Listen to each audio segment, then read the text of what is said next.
Hello, good evening, good afternoon, wherever you are. Welcome to another exciting installment of Living Worlds of Darkness Rage Across New York, Gallaird Tales. Shin-Lo has just come back from basically the battle to close the Hellmouth in Detroit.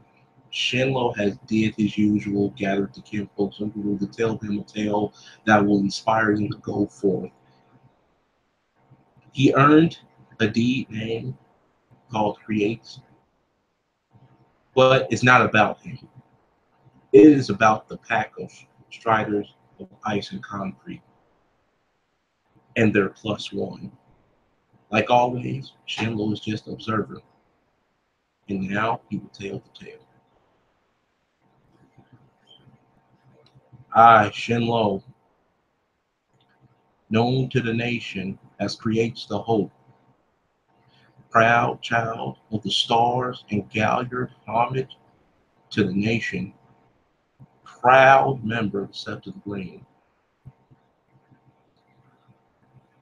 We went to where the Hellmouth was going to be closing up.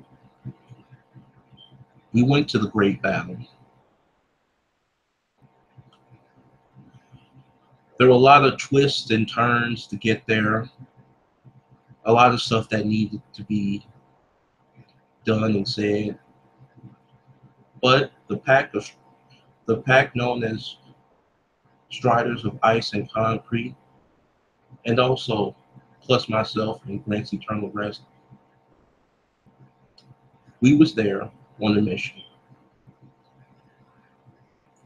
to help Chloe find her sister and to assist any guru along the way in their efforts to close the Hellmouth. Now,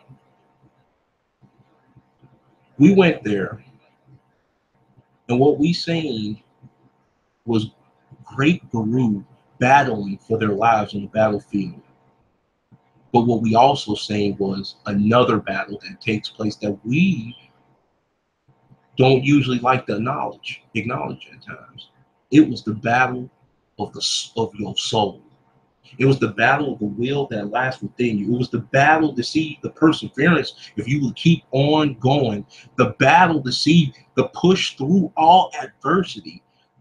The battle was being waged from within. It's always being waged from within.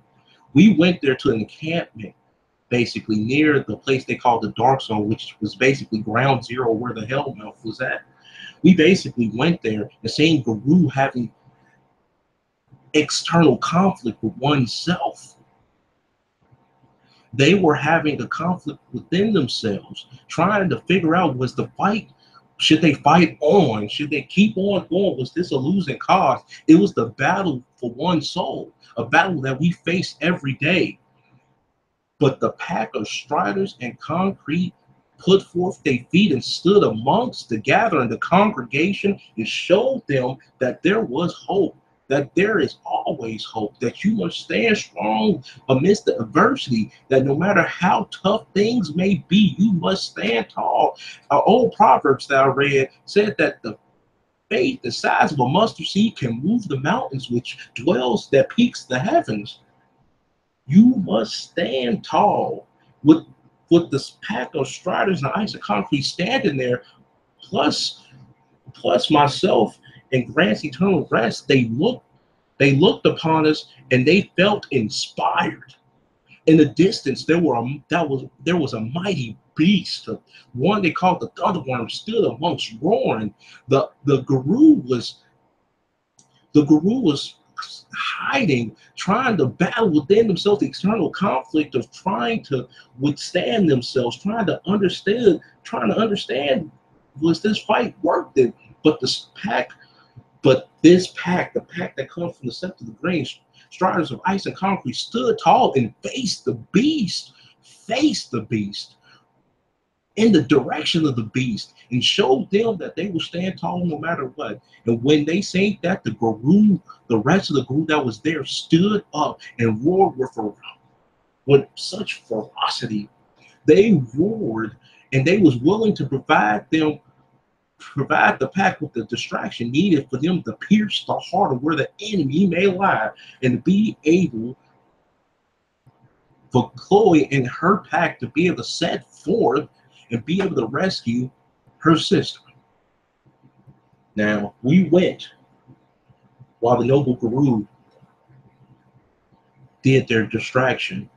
We went and we was faced by a powerful enemy with Jacob Raya's skill and knowledge of the worm and its evil activities. He deciphered that this was a powerful being that could have destroyed us, that could have laid waste to us.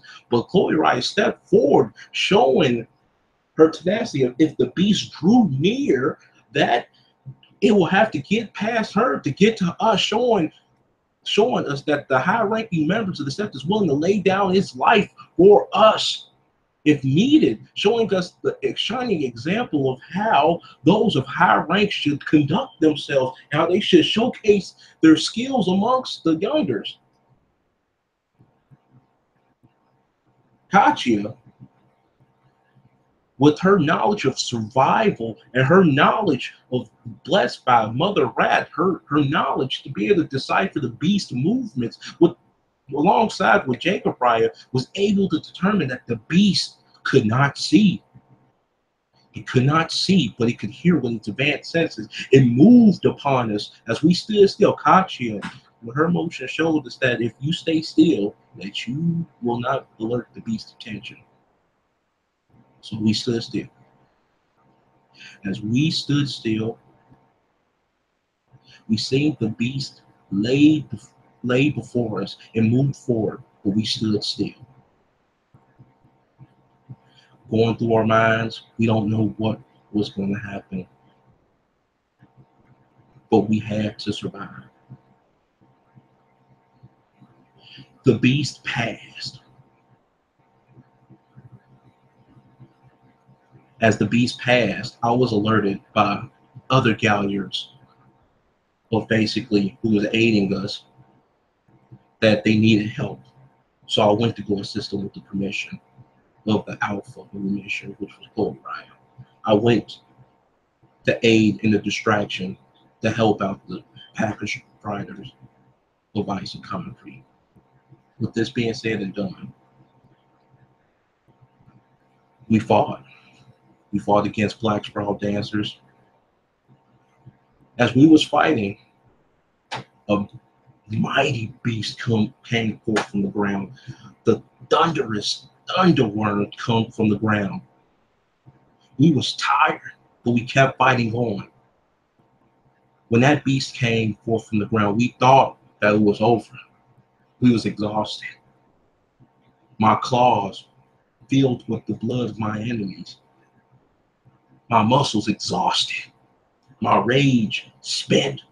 But no, like lightning blade, like lightning from the heavens, like stars shooting down from the heavens, the pack of striders of ice and concrete +1 descended upon the thunderworm with such ferocity, such magnitude that the heavens shook in their wake. Grant the eternal rest descended upon it with such thunderous blows with his claws, such rage and ferocity like none other, giving the true meaning of what it means to be a warrior unto unicorn. Jacob descended upon his thunderworm, but also with his mighty clay lifted up to the air, showing the mighty shining blade of what the parentage of Falcon's brood will gift you if you let them. He laid low to 2 Black Sprawl dancers with ease, with one mighty swing, cleaved them in half. Chloe descended upon the thunderworm alongside Katya, destroying, dismantling, destroying the creature. Then the pack joined together to finally lay low to the creature. But no, that was not all. Katya descended in the heavens and came down, fangs first, in the mighty form, bit down on the creature and laid low to it. She gave the killing blow to such a creature of high magnitude. Such a creature was laid low. That's when we knew that the fight was won. That's when we knew that having the faith, having the hope that was needed in order for this to happen, that is what got us through. Chloe found her sister. What a marvelous occasion it was. The battle was won. There's much work to be done, yes. The cleansing of the humble realm, yes. But also, the battle was won. It was a battle fought on two fronts. One that was internal, one that was external.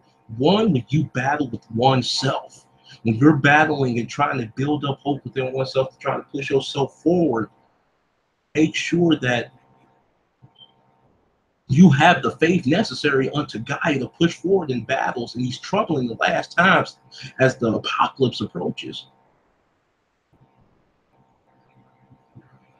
We are here today to witness the mighty tales of Striders. The lesson of all this, there's always a lesson to my tales, is that having faith and having hope, even if it's small, is better than not having none at all. Keep your faith alive. Keep your faith in your brothers and sisters, and always pursue your goals unto Gaia and your duties to Gaia. I want you all to know, I want you all to go out and think about this message, because sometimes we have that conflict within oneself. We wonder if it's going to, are we good enough? We wonder, is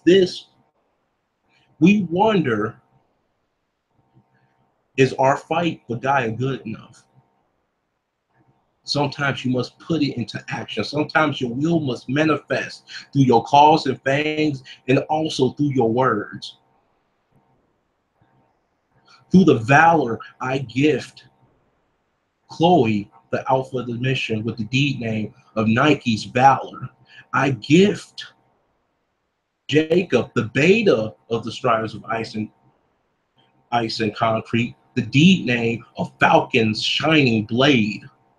I gift Grant Eternal Rest, who is not even a part of their pack, but who joined with them in this battle, the deed name Unicorn's Fury, for his tenacity and his battle prowess.